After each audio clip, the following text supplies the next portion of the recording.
নমস্কাৰ প্ৰিয় দৰ্শক, দিনটোৰ আটাইতকৈ বেছি গুৰুত্বপূৰ্ণ খবৰসমূহৰ সৈতে আপোনাক ৰাইজৰ বাতৰিলৈ স্বাগতম জনাইছোঁ। আজি অসমীয়া আঘোণ মাহৰ 12 তাৰিখ আৰু ইংৰাজী 29 নৱেম্বৰ।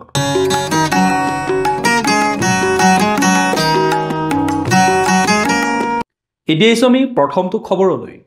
ৰাজ্যত আকৌ চলিব ঐতিহাসিক মহ যুঁজ, বুলবুলি চৰাইৰ যুঁজ। অসম বিধানসভাত গৃহীত পশু নিৰ্যাতন বিৰোধী অসম সংশোধনী বিধেয়ক 2025। বৃহস্পতিবাৰে অসম বিধানসভাত গৃহীত হয় এখন সংশোধিত বিধেয়ক। তামিলনাডুৰ জালিকাট্টুৰ দৰে অসমৰ পৰম্পৰাগত মহ যুঁজ পশু নিৰ্যাতন ৰোধৰ বাবে থকা আইনৰ পৰা বাহিৰ কৰাৰ বাবে এই বিধেয়ক গৃহীত কৰা হয়। পশুৰ নিৰ্যাতন বিৰোধী অসম সংশোধনী বিধেয়ক 2025 গৃহীত কৰাৰ সময়ত পশুপালন আৰু পশু চিকিৎসা বিভাগৰ মন্ত্ৰী কৃষ্ণেন্দু পালে কয় যে মূল আইনখনে কিছু পৰম্পৰাগত প্ৰথাক ইয়াৰ আওতাৰ পৰা মুক্ত কৰাটোক গুৰুত্ব আৰোপ কৰে। তেওঁ উল্লেখ কৰে যে মহ যুঁজে সাধাৰণ ৰাইজৰ মাজত প্ৰচলিত পৰম্পৰা আৰু সংস্কৃতি ধৰি ৰখাৰ তথা ইয়াক আগুৱাই নিয়াত গুৰুত্বপূৰ্ণ ভূমিকা গ্ৰহণ কৰি আহিছে। ইয়াৰ লগতে স্থানীয় প্ৰজাতিৰ অস্তিত্বৰ ধাৰাবাহিকতা ৰখাত ই বিশেষ ভূমিকা গ্ৰহণ কৰে। পালে কয় যে মহ যুঁজৰ আয়োজন 1960ৰ পৰা পশু নিৰ্যাতন বিৰোধী আইনৰ অধিনিয়মৰ নিৰ্যাতনৰ পৰা মুক্ত কৰা হ'ব বুলি এই নিৰ্ণয় লোৱা হয়। তামিলনাডুৰ জালিকাট্টু আৰু কৰ্ণাটকৰ গৰুগাড়ী দৌৰ প্ৰতিযোগিতাৰ দৰে এই মহ যুঁজক মান্যতা দিয়া হ'ব বুলি মন্ত্ৰীগৰাকীয়ে লগতে উল্লেখ কৰে। শাসক বিৰোধী কোনেও ইয়াৰ সংশোধনীৰ বিৰোধিতা নকৰাত বিধেয়কখন সৰ্বসন্মতিক্ৰমে গৃহীত হয়। এতিয়া আমি পৰৱৰ্তী খবৰটোলৈ। বৃহৎ উচ্ছেদ অভিযানৰ বাবে সাজু হৈছে প্ৰশাসন। ক'ত হ'ব 6000 বিঘা ভূমি উচ্ছেদ অভিযান। শনিবাৰে নগাঁৱত চলিব বৃহৎ উচ্ছেদ অভিযান। নগাঁৱৰ কামপুৰ ৰেঞ্জৰ অধীনৰ লুটুমাৰী বনাঞ্চলৰ বৃহৎ ভূমি বেদখল কৰি একাংশ লোকে ঘৰ সাজি আশ্ৰয় লৈ আহিছিল। এই বনাঞ্চলৰ প্ৰায় 6000ৰো অধিক বিঘা ভূমি বেদখলমুক্ত কৰিবলৈ 3 মাহ পূৰ্বেই জাৰি কৰা হৈছিল জাননী জাৰি কৰাৰ পাছত জিলা আয়ুক্তক বেদখলকাৰীয়ে সময় বিচৰাত অতিৰিক্ত সময় দি তেওঁলোকক নিজেই সেই ঠাই এৰি যাবলৈ আহ্বান জনোৱা হৈছিল প্ৰশাসনৰ ফালৰ পৰা। এই অতিৰিক্ত সময়ৰ অন্ত পৰাত শেহতীয়াকৈ অন্তিমবাৰৰ বাবে জাননী জাৰি কৰি উচ্ছেদ চলাবলৈ সম্পূৰ্ণ সাজু হৈছে নগাঁও জিলা প্ৰশাসন। ইতিমধ্যে বিশাল নিৰাপত্তা বাহিনী নিয়োগ কৰা হৈছে উচ্ছেদ হ'বলগীয়া কচুৱাৰ লুটুমাই বনাঞ্চলত। উচ্ছেদৰ প্ৰাক মুহূৰ্তত অঞ্চলটোত বন বিভাগৰ উচ্চপদস্থ বিষয়াক লগত লৈ উচ্ছেদ হ'বলগীয়া স্থানত শুকুৰবাৰে উপস্থিত হয় নগাঁও জিলা আয়ুক্ত দেৱাশীষ শৰ্মা। শুকুৰবাৰে লুটুমাই অঞ্চলত উপস্থিত হৈ জিলা আয়ুক্ত দেৱাশীষ শৰ্মাই সকলোকে বনভূমি ত্যাগ কৰিবলৈ মাইক যোগে আহ্বান জনায়।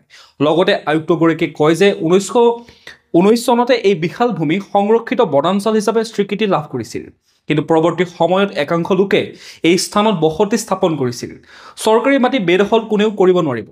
ৰাইজে বিচৰা মতে পৰ্যাপ্ত সময় দিয়া হৈছে। কাৰোবাৰ ঘৰ ভাঙি পুলিচ লৈ আমি উচ্ছেদ কৰিব বিচৰা নাই। সেয়েহে সকলোৱে এটা দিনৰ ভিতৰতে চৰকাৰী ভূমি বেদখলমুক্ত কৰি দিয়ক। এতিয়া আমি পৰৱৰ্তী খবৰটোলৈ। নগাঁৱৰ ঢিঙত খিলঞ্জীয়াৰ অস্তিত্ব ৰক্ষাৰ বাবে বীৰ লাচিত সেনাৰ গণগৰ্জন। বীৰ লাচিত সেনাৰ নেতা শৃংখল চলিহাৰ উদ্যত্ত ভাষণ বিধায়ক আমিনুল ইছলামৰ বিৰুদ্ধে। নগাঁৱৰ ঢিঙত খিলঞ্জীয়াৰ অস্তিত্ব ৰক্ষাৰ বাবে বৃহস্পতিবাৰে সন্ধিয়া বীৰ লাচিত সেনা অসমে গ্ৰহণ কৰে গণগৰ্জন কাৰ্যসূচী। জোৰ সমদল কাৰ্যসূচী গ্ৰহণ কৰি শ শ পুৰুষ মহিলাক লগত লৈ ঢিঙৰ ৰাজপথ খপালে বীৰ লাচিত সেনা অসমে। ঢিঙৰ খিলঞ্জীয়া ৰাইজৰ অস্তিত্ব ৰক্ষাৰ বাবে ঢিং জগন্নাথ মন্দিৰৰ প্ৰাংগণৰ পৰা উলিওৱা হয় এই বিশাল জোৰ সমদল। হাতে হাতে জুইৰ শিখা লৈ চৰকাৰ প্ৰশাসন আৰু অবৈধ বেদখলকাৰীৰ বিৰুদ্ধে বিভিন্ন শ্লোগানেৰে সাব্যস্ত কৰে এই প্ৰতিবাদী কাৰ্যসূচী। বীৰ লাচিত সেনা অসমৰ কেন্দ্ৰীয় সমিতিৰ উদ্যোগত আৰু ঢিংবাসী খিলঞ্জীয়া ৰাইজৰ সহযোগত ঢিঙৰ খিলঞ্জীয়া ৰাইজৰ অস্তিত্ব ৰক্ষাৰ বাবে ঢিঙত উলিওৱা এই বিশাল জোৰ সমদলত অংশগ্ৰহণ কৰি বীৰ লাচিত সেনা অসমৰ কেন্দ্ৰীয় প্ৰশাসনিক সচিব শৃংখল চলিহাই দিয়ে উদ্যত্ত ভাষণ। জোৰ সমদলত অংশগ্ৰহণ কৰি বীৰ লাচিত সেনাৰ নেতা শৃংখল চলিহাই ভাষণ প্ৰসংগত ঢিঙৰ বিধায়ক আমিনুল ইছলামৰ বিৰুদ্ধে এক প্ৰকাৰ সোচ্চাৰ হৈ পৰা দেখা যায়। ভাষণ প্ৰসংগত শৃংখল চলিহাই কয় যে ঢিং সমষ্টিৰ বিধায়ক আমিনুল ইছলামৰ চেহেৰাটো গুৱাহাটীৰ যোৰাবাটৰ চিটিবাছৰ পকেটমাৰতকৈও বেয়া। ঢিঙৰ MLA আমিনুল ইছলামক আমি ঘেণ্টাও ভয় নকৰোঁ। ঢিঙৰ MLA আগতে আমি কৈছিলোঁ যে লাগিবি নেকি, আমিনুলে নোৱাৰিলে ক'বলৈ লাগিম বুলি, লগাহেঁতেন ঠেং হাত ভাঙি তেতিয়াই গুৱাহাটী মেডিকেলত পেলাই দিলোহেঁতেন। এতিয়া আমি পৰৱৰ্তী খবৰটোলৈ। অপৰাধীক কৰায়ত্ব কৰাৰ ক্ষেত্ৰত আৰু এখোজ আগুৱালে অসম আৰক্ষীয়ে। যিকোনো অপৰাধমূলক কাৰ্য সংঘটিত কৰি এতিয়াৰ পৰা অনায়াসে সাৰি যাব নোৱাৰিব কোনো অপৰাধী, কিয়নো বিজ্ঞানসন্মতভাৱে আৰু এখোজ আগুৱালে অসম আৰক্ষী। অপৰাধমূলক পদ্ধতি চিনাক্তকৰণ আইন 2022ৰ অধীনত অসমত স্থাপন কৰা হৈছে মেজাৰমেণ্ট কালেকশ্যন ইউনিট, চমুকৈ MCU। এই ইউনিট অসমত স্থাপন কৰি অপৰাধ অনুসন্ধানক আধুনিকৰণৰ দিশত এক উল্লেখযোগ্য পদক্ষেপ গ্ৰহণ কৰিছে অসম আৰক্ষীয়ে। নতুন ব্যৱস্থাৰ জৰিয়তে অপৰাধমূলক তথ্য বৈজ্ঞানিকভাৱে সংগ্ৰহ আৰু সংৰক্ষণৰ সুবিধা প্ৰদান কৰা হৈছে, যাৰ ফলত অভ্যাসগত অপৰাধীসকলে আইনৰ পৰা সাৰি যোৱাটো অসম্ভৱ হৈ পৰিব। উন্নত বৈজ্ঞানিক কৌশল ব্যৱহাৰ কৰি অপৰাধীৰ DNA নমুনা ৰেকৰ্ড কৰি সংৰক্ষণ কৰিব MCUA। বৰ্তমানৰ ফিংগাৰপ্ৰিণ্ট ডাটাবেছৰ দৰেই MCUA অপৰাধীৰ ৰেটিনা আৰু সম্পূৰ্ণ শৰীৰৰ ডাটা স্কেন কৰি কেন্দ্ৰীভূত ডিজিটেল ডাটাবেছত সংৰক্ষণ কৰি ৰাখিব পাৰিব। MCUত সংযুক্ত ছফ্টৱেৰে অপৰাধৰ সৈতে জড়িত অপৰাধীসকলৰ তৎক্ষণাত পৰীক্ষা সক্ষম কৰে, যাৰ ফলত তদন্ত প্ৰক্ৰিয়া যথেষ্ট ক্ষীপ্ৰ হয়। অসমৰ সকলো জিলা সদৰত এই ব্যৱস্থা ৰূপায়ণ কৰা হৈছে আৰু ৰাজ্যৰ ভিতৰতে এই ধৰণৰ প্ৰথমটো ব্যৱস্থা গুৱাহাটীত স্থাপন কৰা হৈছে। গুৰুত্বপূৰ্ণ কথাটো হ'ল যে MCUৱে মহিলা আৰু শিশুৰ বিৰুদ্ধে অপৰাধৰ সৈতে জড়িত অপৰাধীৰ DNA নমুনাও সংৰক্ষণ কৰিব, যাৰ ফলত সুৰক্ষা আৰু জবাবদিহিতা বৃদ্ধি পোৱাটো নিশ্চিত হ'ব। আৰু এই বৈজ্ঞানিক পদক্ষেপৰ জৰিয়তে অসম আৰক্ষীৰ লক্ষ্য হৈছে আইন প্ৰয়োগক শক্তিশালী কৰা আৰু কোনো পুনৰাবৃত্তিকাৰী অপৰাধীয়ে যাতে হাৰি যাব নোৱাৰে। এতিয়া এইছো আমি পৰৱৰ্তী খবৰটোলৈ। অসম বিধানসভাত অচিৰেই স্থাপন হ'ব ডিটেনশ্যন কোঠা। অসম বিধানসভাত শীঘ্ৰেই স্থাপন হ'ব ডিটেনশ্যন কোঠা। সদনৰ কাম কাজ চলি থকাৰ সময়ত নিলম্বিত হোৱা বিধায়কক ৰখা হ'ব এই ডিটেনশ্যন কোঠাত। উল্লেখযোগ্য যে অসম বিধানসভাৰ 5 দিনীয়া শীতকালীন অধিৱেশনৰ আজি সদনত তৃতীয় দিনৰ কাম কাজৰ প্ৰশ্নোত্তৰ শীতানত আৰম্ভ হোৱা সময়তে হুলস্থুল কৰাৰ বাবে পুনৰ নিলম্বিত হয় শিৱসাগৰ বিধায়ক অৰ্থাৎ ৰাইজৰ দলৰ সভাপতি অখিল গগৈ। বিধায়ক গগৈৰ নিলম্বনৰ পাছতেই সদনত উপস্থিত থকা উদ্যোগ মন্ত্ৰী বিমল বৰাই সদনত কয় যে নিলম্বিত বিধায়কসকলক ৰখাৰ বাবে আন ৰাজ্যসমূহৰ দৰে বিধানসভাত থকা ডিটেনশ্যন কোঠাৰ দৰে এটা অসমৰ বিধানসভাতো ডিটেনশ্যন কোঠা স্থাপনৰ পোষকতা কৰিব লাগে। মন্ত্ৰীগৰাকী সহ আন কেইবাজনো বিধায়কৰ মন্তব্য শুনাৰ পিছতে বিধানসভাৰ অধ্যক্ষ বিশ্বজিৎ দৈমৰীয়ে কয় যে নিলম্বিত বিধায়কৰ বাবে অসম বিধানসভাত অচিৰেই স্থাপন কৰা হ'ব ডিটেনশ্যন কোঠা। অৱশ্যে ইয়াৰ বাবে বিধিগতভাৱে প্ৰণয়ন কৰা হ'ব নিয়ম। এতিয়া এইছো আমি পৰৱৰ্তী খবৰটোলৈ। ৰাজ্যত অচিৰেই লাটমণ্ডল আৰু গাঁও প্ৰধানৰ খালী পদত দিয়া হ'ব নিযুক্তি। অসম বিধানসভাৰ 5 দিনীয়া শীতকালীন অধিৱেশনৰ আজি তৃতীয়টো দিন। প্ৰশ্নোত্তৰ শীতানেৰে আৰম্ভ হয় সদনৰ কাম কাজ। শাসক বিৰোধীৰ কেইবাজনো বিধায়কে গাঁও প্ৰধান আৰু লাটমণ্ডলৰ নিযুক্তিৰ সন্দৰ্ভত সোধা কেইবাটাও প্ৰশ্নোত্তৰত ৰাজহ মন্ত্ৰী কেশৱ মহন্তই কয় যে ৰাজ্যত খালী হৈ থকা গাঁও প্ৰধানৰ নিযুক্তি প্ৰক্ৰিয়া অচিৰেই আৰম্ভ হ'ব। মুঠ ৭,৫৫১টা পদৰ বিপৰীতে ইতিমধ্যে পূৰণ কৰা হৈছে ৫,৩২২টা পদ। এতিয়াও খালী হৈ থকা ২,২২৮টা পদৰ বাবে শীঘ্ৰেই প্ৰকাশ পাব বিজ্ঞাপন। আনহাতে খালী হৈ থকা ৫,০৩৮টা লাটমণ্ডলৰ বিপৰীতে ৫০০টা পদৰ বাবে অচিৰেই দিয়া হ'ব বিজ্ঞাপন। এই পদৰ বাবে প্ৰাৰ্থীগৰাকীৰ থাকিব লাগিব প্ৰযুক্তিগত জ্ঞান। বিজ্ঞান শাখাত অধ্যয়নৰত সকলেহে লাভ কৰিব এই অগ্ৰাধিকাৰ। একেদৰে ভূগোল বিজ্ঞানৰ শিক্ষাৰ্থীয়ে লাভ কৰিব এই সুবিধা। সদনত মন্ত্ৰী মহন্তই কয় যে ২০০৭ৰ পৰা ৮ বৰ্ষত প্ৰশিক্ষণ গ্ৰহণ কৰা সকলে এই পদত লাভ কৰিব নিযুক্তি। এতিয়া এইছো আমি পৰৱৰ্তী খবৰটোলৈ। মেট্ৰিক পৰীক্ষাৰ্থীৰ বাবে প্ৰেৰণা। শিক্ষাৰ্থীৰ বাবে আন এক আঁচনি উদ্বোধন মুখ্যমন্ত্ৰীৰ। হাইস্কুল শিক্ষান্ত পৰীক্ষাৰ্থীৰ বাবে জলপানী 4 মাহৰ বাবে মাহিলী ৩০০ টকাকৈ দিয়া হ'ব।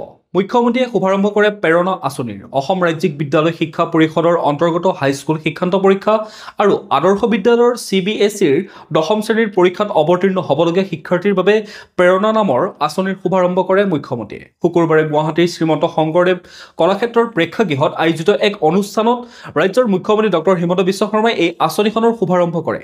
এই আঁচনিৰ জৰিয়তে ৰাজ্যৰ 4,40,000 শিক্ষাৰ্থীয়ে চলিত নৱেম্বৰ মাহৰ পৰা 4 মাহৰ বাবে প্ৰতি মাহে ৩০০ টকাকৈ লাভ কৰিব। শিক্ষাৰ্থীসকলৰ অধ্যয়নৰ সামগ্ৰী, কিতাপ, পুষ্টিকৰ খাদ্য আদি ক্ৰয় কৰাৰ দিশত সহায়ক হোৱাৰ উদ্দেশ্যে এই আঁচনিখন মুকলি কৰা হয়।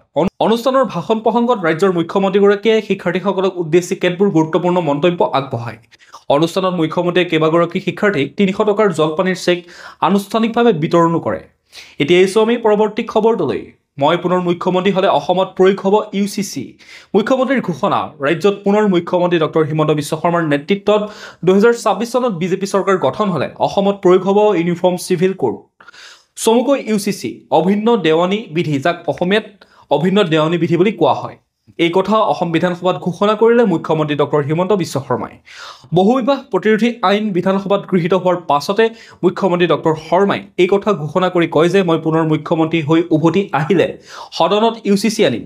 বিৰোধীক উদ্দেশ্যি মুখ্যমন্ত্ৰীৰ মন্তব্য, মোক যিমান পাৰি ৰখাই লওক, যিয়ে যেনেকৈ পাৰে বাধা দিয়ক, কিন্তু ভুলতো মই মুখ্যমন্ত্ৰী হ'লে প্ৰথম অধিৱেশনতে UCC আনিম। বিৰোধী বিধায়ক অখিল গগৈক কটাক্ষ কৰি সদনত মুখ্যমন্ত্ৰীয়ে কয় যে মোক ৰখোৱাৰ বাবে অখিল গগৈৰ দায়িত্ব বাঢ়িল।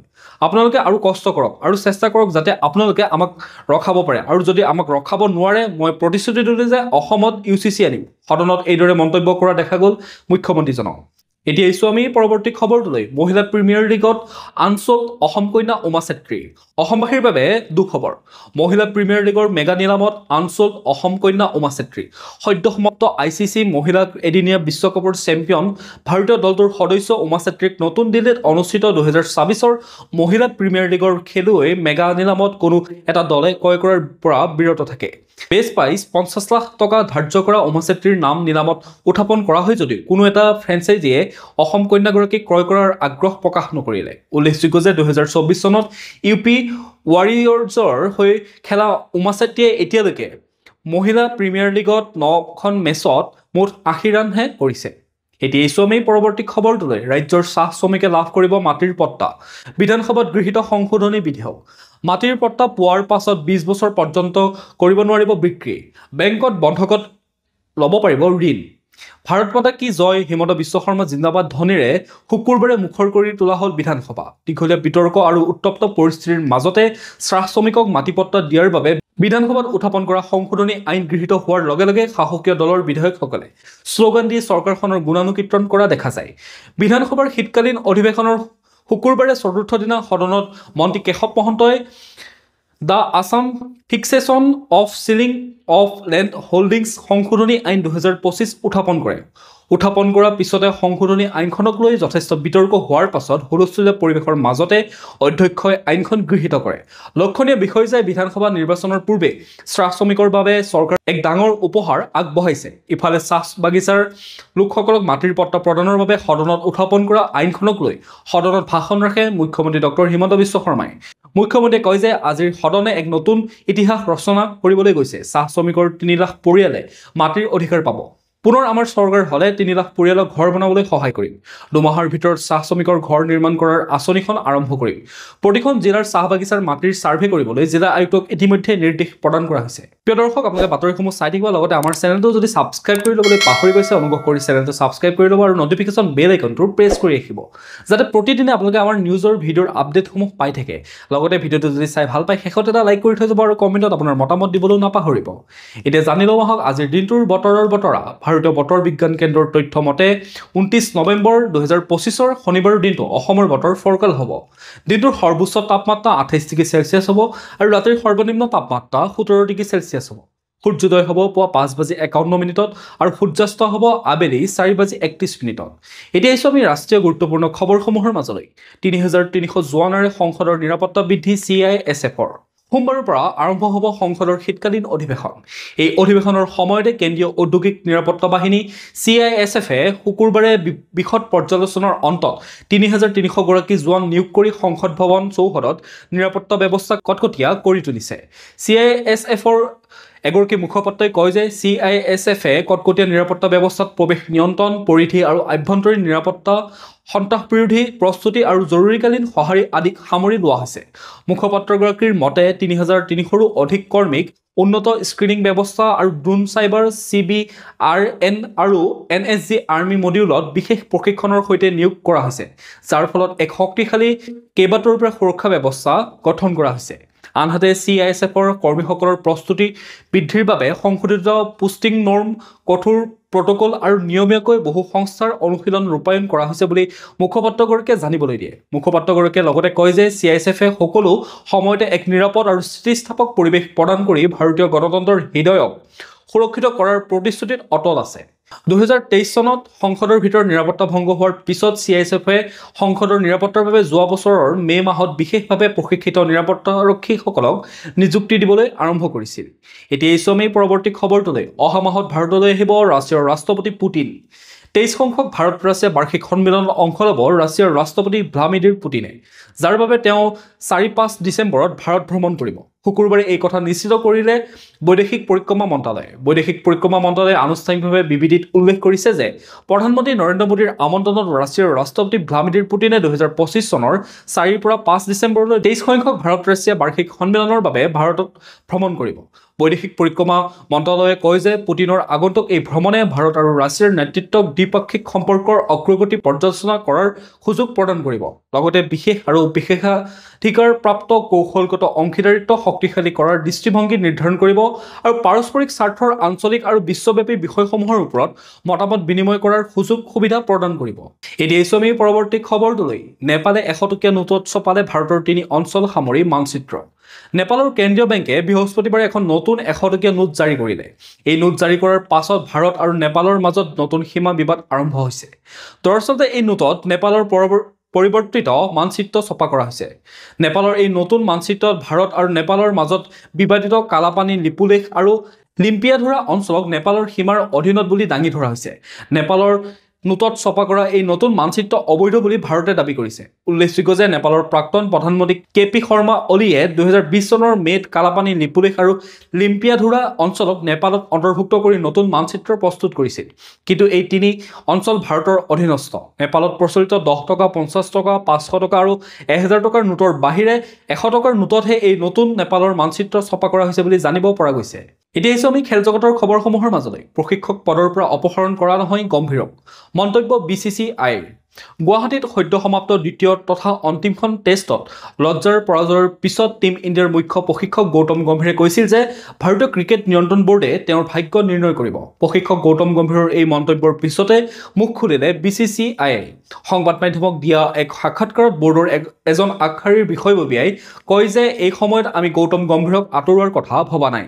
তেওঁ এটা নতুন দল গঢ়ি তুলিছে। 2027 চনৰ বিশ্বকাপলৈ তেওঁৰ চুক্তি আছে। দক্ষিণ আফ্ৰিকাৰ বিপক্ষে শৃংখলা সমাপ্তিৰ পিছত বোৰ্ডৰ বিষয়ববীয়াসকলে প্ৰশিক্ষক গৌতম গম্ভীৰ আৰু নিৰ্বাচক মণ্ডলীক সাক্ষাৎ কৰিব। এই সাক্ষাতৰ সময়ত গম্ভীৰক ভাৰতীয় দলটোৰ ভৱিষ্যত সন্দৰ্ভত প্ৰশ্ন উত্থাপন কৰাৰ পূৰ্ণ সম্ভাৱনা আছে। এতিয়া আমি আন্তঃৰাষ্ট্ৰীয় গুৰুত্বপূৰ্ণ খবৰসমূহৰ মাজলৈ। ধাৰাবাহিক বান আৰু ভূমিস্খলনত বিধ্বস্ত শ্ৰীলংকা। কমেও 56 জন লোকৰ মৃত্যু। ধাৰাসাৰ বৰষুণৰ ফলত বানপানী আৰু ভূমিস্খলনত বিধ্বস্ত হৈ পৰিছে শ্ৰীলংকা। বৰ্তমানলৈকে এই দুৰ্যোগত কমেও 56 জন লোকে প্ৰাণ হেৰুৱাইছে। ক্ষতিগ্ৰস্ত হৈছে প্ৰায় 600ৰো ঘৰ। যোৱা সপ্তাহৰ পৰা প্ৰতিকূল বতৰৰ বাবে চুবুৰীয়া দেশখন বিধ্বস্ত হৈ পৰিছে। কিন্তু বৃহস্পতিবাৰে পৰিস্থিতি আৰু ভয়াৱহ হৈ পৰে। ধাৰাবাহিকভাৱে হোৱা প্ৰচণ্ড বৰষুণত ডুব গৈছে ৰাস্তা-ঘাট। বানত ঘৰ, পথাৰ, ৰাস্তা সকলো ডুব গৈছে। ইয়াৰ সমান্তৰালকৈ ভূমিস্খলনেও ব্যাপক ক্ষতিসাধন কৰে শ্ৰীলংকাৰ। ইয়াৰে কেৱল বাদুলা আৰু নোৱাৰা এলিয়া অঞ্চলত 25 জনতকৈ অধিক লোকৰ ভূমিস্খলনৰ ফলতে মৃত্যু হৈছে। সেই অঞ্চলত আন 21 জন লোক সন্ধানহীন হৈ আছে। 14 জন আহত হৈছে। সমগ্ৰ দেশত হোৱা ধাৰাসাৰ বৰষুণৰ ফলত যাতায়াত ব্যৱস্থাও ক্ষতিগ্ৰস্ত হৈ পৰিছে। বহু ঠাইত ৰেল সেৱা সম্পূৰ্ণৰূপে বন্ধ কৰি দিয়া হৈছে। গছ-গছনি পৰাৰ বাবে বহুত পথ, যান-বাহন বন্ধ হৈ পৰিছে। এই পৰিস্থিতিত আবদ্ধ হৈ পৰিছে বহু লোক। প্ৰিয় দৰ্শক, আজিৰ দিনটোৰ গুৰুত্বপূৰ্ণ খবৰসমূহ আছিল ইমানেই। আপোনালোকে যদি এতিয়াও আমাৰ চেনেলটো ছাবস্ক্ৰাইব কৰি ল'বলৈ পাহৰি গৈছে, অনুগ্ৰহ কৰি চেনেলটো ছাবস্ক্ৰাইব কৰি লওক আৰু নটিফিকেশ্যন বেল আইকনটো প্ৰেছ কৰি ৰাখক, যাতে প্ৰতিদিনে আপোনালোকে আমাৰ নিউজৰ ভিডিঅ'ৰ আপডেটসমূহ পাই থাকে। লগতে ভিডিঅ'টো যদি চাই ভাল পায়, এটা লাইক কৰি থৈ যাব আৰু কমেণ্টত আপোনাৰ মতামত দিবলৈ নাপাহৰিব। কাইলৈ পুনৰ একে সময়তে লগ পোৱাৰ প্ৰতিশ্ৰুতিৰে আপোনাক বহুত বহুত ধন্যবাদ জ্ঞাপন কৰিছোঁ।